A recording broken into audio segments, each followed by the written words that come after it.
ലോകം ഉറ്റുനോക്കിയ Iran Israel സംഘർഷം വീണ്ടും കനക്കുകയാണ്. ഇപ്പോൾ ചർച്ചയാവുന്നത് ഇസ്രായേലിന് ഏറ്റവും വലിയ ഭീഷണിയായ ഇറാൻ്റെ സെജിൽ മിസൈലുകളും ഫത്ത മിസൈലുകളുമാണ്. നമുക്ക് നോക്കാം എന്താണ് ഇറാൻ്റെ കയ്യിലെ ശക്തമായ സെജിൽ ബാലിസ്റ്റിക് മിസൈലും ഫത്ത ഹൈബർസോണിക് മിസൈലും. ഈ മിസൈലുകൾ എന്തുകൊണ്ടാണ് ഇസ്രായേലിനൊരു വലിയ ഭീഷണിയായി മാറുന്നത്? ഇവയുടെ സാങ്കേതിക മികവ് എന്താണ്? എങ്ങനെയാണ് ഈ മിസൈലുകൾ ഇസ്രായേലിൻ്റെ പ്രശസ്തമായ വ്യോമ പ്രതിരോധ സംവിധാനങ്ങളെ മറികടക്കുന്നത്?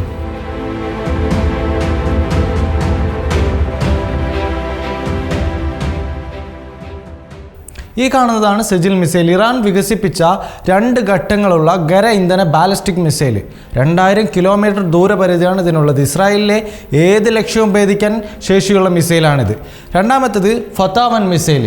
ഇറാൻ്റെ ആദ്യ ഹൈപ്പർസോണിക് മിസൈൽ. 1400 കിലോമീറ്റർ ദൂരപരിധിയും മാക് 15 വരെ വേഗതയും പ്രതിരോധ സംവിധാനങ്ങളെ മറികടക്കാനുള്ള ശേഷിയുമാണ് ഈ മിസൈലിൻ്റെ പ്രത്യേകത. നമുക്ക് ഈ സെജിൽ മിസൈലിനെ കുറിച്ച് കൂടുതലായിട്ട് നമുക്ക് നോക്കാം. എന്താണ് ഈ സെജിൽ മിസൈൽ?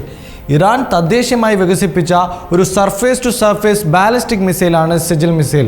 2 ഘട്ടങ്ങളുള്ള ഒരു 2 സ്റ്റേജ് മിസൈൽ. ഖര ഇന്ധനം ഉപയോഗിക്കുന്നതിനാൽ വിക്ഷേപണത്തിന് തയ്യാറാകാൻ വളരെ കുറഞ്ഞ സമയം മാത്രം മതി. ഈ മിസൈലിൻ്റെ ഏറ്റവും വലിയ പ്രത്യേകത 2000 മുതൽ 2500 കിലോമീറ്റർ വരെ ദൂരപരിധിയുണ്ട്. അതായത് ഇറാനിൽ നിന്ന് വിക്ഷേപിച്ചാൽ ഇസ്രായേലിൻ്റെ എവിടെയും ലക്ഷ്യം വെക്കാൻ സാധിക്കും. മാത്രമല്ല ദക്ഷിണ യൂറോപ്പിൻ്റെ ചില ഭാഗങ്ങളും ഒരുപക്ഷെ മിഡിൽ ഈസ്റ്റിലെ മറ്റ് രാജ്യങ്ങൾ വരെ ഈ മിസൈലിൻ്റെ പരിധിയിൽപ്പെടും. ഈ സെജിൽ മിസൈലിൻ്റെ നീളം എന്ന് പറയുന്നത് 18.2 മീറ്ററും ഭാരം ഏകദേശം 23.6 ടണ്ണുമാണ്. 700 കിലോമീറ്റർ വരെ സ്ഫോടക വസ്തുക്കൾ വഹിക്കാൻ ഇതിന് ശേഷിയുണ്ട്.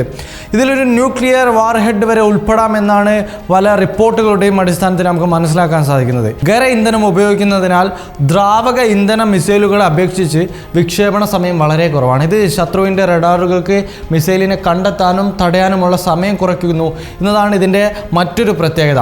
ചുരുക്കി പറഞ്ഞാൽ ഇസ്രായേലിൻ്റെ അയൺ ഡോം ഈ സെജിൽ മിസൈലുകൾക്ക് വലിയൊരു വെല്ലുവിളിയല്ല. ഇനി രണ്ടാമത്തെ മിസൈലാണ് ഫത്ത മിസൈൽ. ഒരു ഹൈപ്പർസോണിക് വിപ്ലവമാണെന്നാണ് ലോകം ഇതിനെ വിളിക്കുന്നത്. ഇറാൻ്റെ ആദ്യ ഹൈപ്പർസോണിക് മിസൈലാണ് ഫത്ത മിസൈൽ. 2023 അവതരിപ്പിച്ച ഈ മിസൈൽ മണിക്കൂറിൽ 18,000 കിലോമീറ്റർ വേഗതയിൽ, അതായത് മാക് 15 വേഗതയിൽ സഞ്ചരിക്കാൻ ശേഷിയുള്ളതാണ്. 400 കിലോമീറ്റർ ദൂരപരിധിയുള്ള ഫത്ത 200 കിലോഗ്രാം സ്ഫോടക വസ്തുക്കൾ വഹിക്കാൻ കഴിയും.